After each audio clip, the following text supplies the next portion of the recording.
ہمارا نفس کہتا ہے یہ جسم میرا ہے، میری ملکیت ہے، اٹس مائی ڈومین، میری خواہش پوری کرنی ہوگی. جیسے اس نے کہا میں نہیں جانتا کوئی خدا ہے میرے سوا اور میرے اوپر، میں نہیں مانتا. نفس بھی کہتا میں نہیں ماننے کو تیار، کیا حلال ہے کیا حرام ہے، کیا جائز ہے کیا ناجائز، میری خواہش پوری کرو.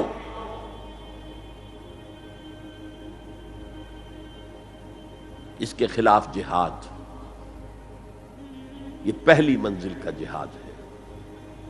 اور آپ کو معلوم ہے 3 منزلہ عمارت ہے تو بلند ترین تو ہے تیسری منزل، اہم ترین ہے پہلی منزل. پہلی منزل بنے گی تو دوسری بنے گی، دوسری ہوگی تو تیسری بنے گی نا. پہلی منزل یہ ہے اور اہم ترین یہ ہے. اسی لیے مولانا روم نے کہا نفس ماں ہم کم طرز فرعون نیست، میرا نفس بھی فرعون سے کم نہیں ہے، لیکن ایراعون نیست، اس کے پاس لاؤ لشکر تھا. اس نے زبان سے بھی کہہ دیا تھا انا ربکم الاعلی، میں ہوں خدا. میرا نفس بیچارہ اس کے پاس کوئی لاؤ لشکر نہیں، زبان سے تو یہ کچھ نہیں کہتا، اندر یہی کہتا میں بادشاہ ہوں اس وجود کا، میری مرضی پوری ہو. تو اسٹرگل اگینسٹ دس بیسر سیلف، ایک سیلف ہے اونچی سیلف، خودی، انا، ایگو، اور ایک ہے یہ بیسر سیلف، حیوانی جبلتیں جو اندھی بہری ہیں، جو حلال اور حرام سے انہیں کوئی غرض نہیں ہے، ان کے خلاف جہاد کرنا. آپ نے فرمایا صلی اللہ علیہ وسلم المجاہد من جاہد نفسہ، اصل مجاہد وہ ہے جو اپنے نفس کے خلاف جہاد کر سکے. تمہارے اندر یہ دشمن تو بیٹھا ہوا ہے، تکڑا ہے، تمہیں کنٹرول کر رہا، چلے آؤ باہر کے دشمنوں سے جہاد کرنے کے لیے. تم نے ٹانگے کو گھوڑے کے آگے باندھ دیا.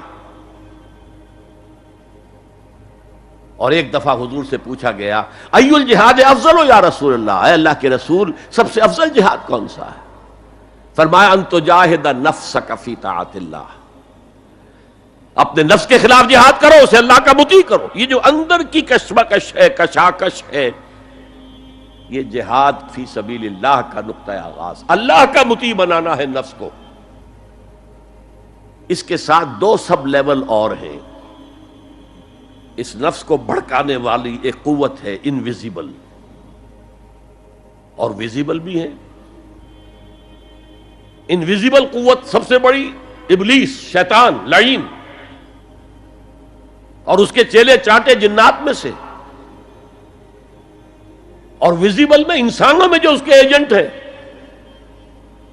جو فحاشی کو کلچر کا نام دے، یہ اس ابلیس کے چیلے ہیں. ان کے خلاف جہاد نہیں کریں گے آپ. اگر آپ ان کے خلاف ایگریسو ایٹیٹیوڈ اختیار نہیں کریں گے تو آپ ان کے دباؤ میں آ جائیں گے. ان الشیطان لکم عدوا فاتخذوہ عدوا، اے لوگو یہ شیطان تمہارا دشمن ہے، اس کو اپنا دشمن سمجھو. وہ تمہیں سبز باغ دکھاتا ہے، بدی کو مزین کر کے دکھاتا ہے، اچھے اچھے نام اس کے رکھ دیتا ہے، اور تمہیں آمادہ کرتا ہے بدی کے ارتکاب پر. نہیں، وہ تمہارا دشمن ہے. افتتخذونہ وذریتہ اولیاء من دونی، تم مجھے چھوڑ کر اسے اور اس کے چیلے چانٹوں کو تم اپنا دوست بناتے ہو. نہیں، شیطان کے خلاف جنگ کرو.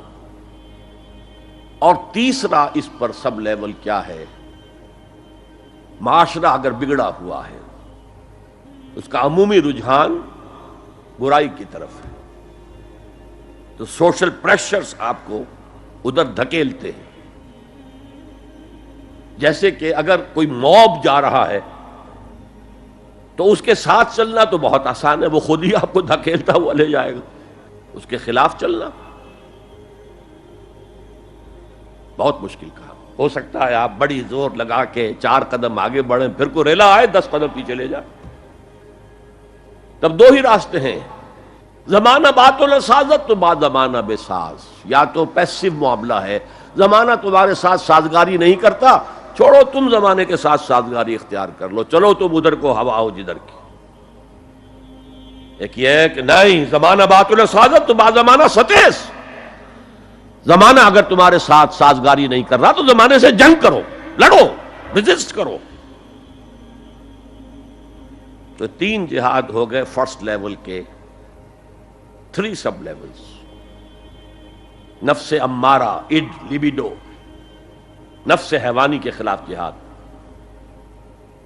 اس کو بھڑکانے والے، وسوسہ اندازی کرنے والے، اس میں پھونکے مارنے والے، شیطان اور اس کی ذریت مانوی اور ذریت نسلی، جنات اور انسانوں میں جو اس کے ایجنٹ ہیں، ان کے خلاف جہاد، معاشرے کے خلاف ایک اسٹرگل۔